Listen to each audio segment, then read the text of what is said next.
Assalamualaikum warahmatullahi wabarakatuh. Alhamdulillahi rabbil alamin. Assalatu wassalamu ala asrafil anbiya'i wal mursalin wa ala alihi wa sahbihi ajma'in. Amma ba'du.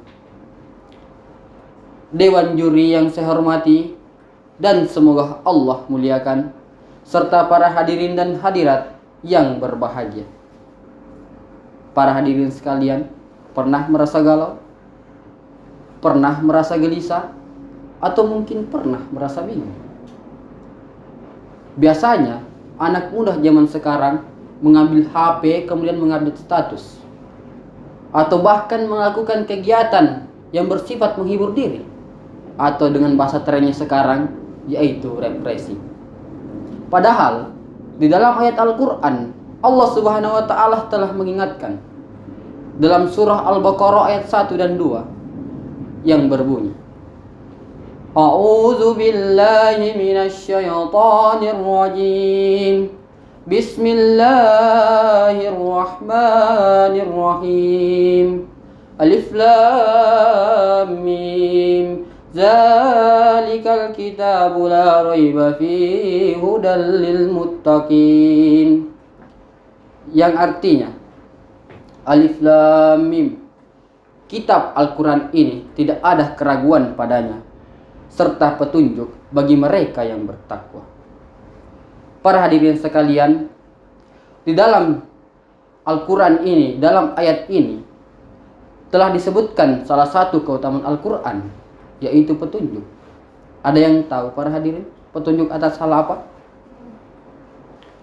Para hadirin sekalian, dalam surah Al-Baqarah ayat 1 dan 2 telah dijelaskan bahwa Al-Quran merupakan petunjuk bagi orang-orang yang bertakwa, serta Al-Quran adalah kitab yang diturunkan oleh Allah, merupakan kitab yang agung yang tidak mungkin cacat maupun bengkok sekalipun, serta Al-Quran ini tidak ada keraguan sedikit pun di dalamnya. Para hadirin sekalian, ada yang tahu kenapa Umar radhiyallahu anhu bisa masuk Islam? Umar radhiyallahu anhu masuk Islam setelah mendengar ayat yang dibacakan oleh adiknya Fatimah. Padahal pada saat itu Umar radhiyallahu anhu sedang ingin membunuh Rasulullah SAW. Tapi karena Al-Quran, hatinya menjadi tenang, bahkan malah memeluk Islam. Hingga saat ini Umar radhiyallahu anhu dikenal sebagai sahabat Rasul yang paling berani dalam membela Rasulullah SAW.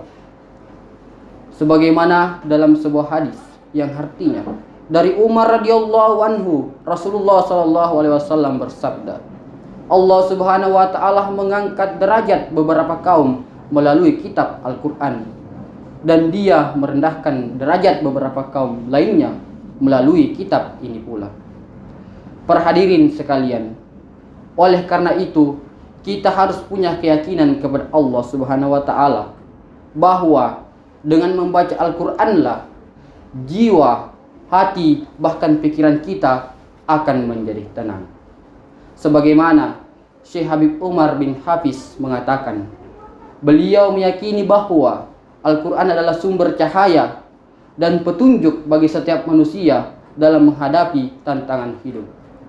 Oleh karena itu para hadirin sekalian, pengen hidupnya tenang, maka jadikanlah Al-Quran sebagai pedoman hidup kita, serta jadikanlah Al-Quran sebagai obat atas segala penyakit yang kita alami, dan insya Allah akan bahagia.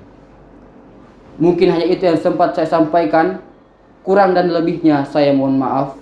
Di akhir kata, hidup sekian tanpa kekasih, sekian dan terima kasih. Assalamualaikum warahmatullahi wabarakatuh.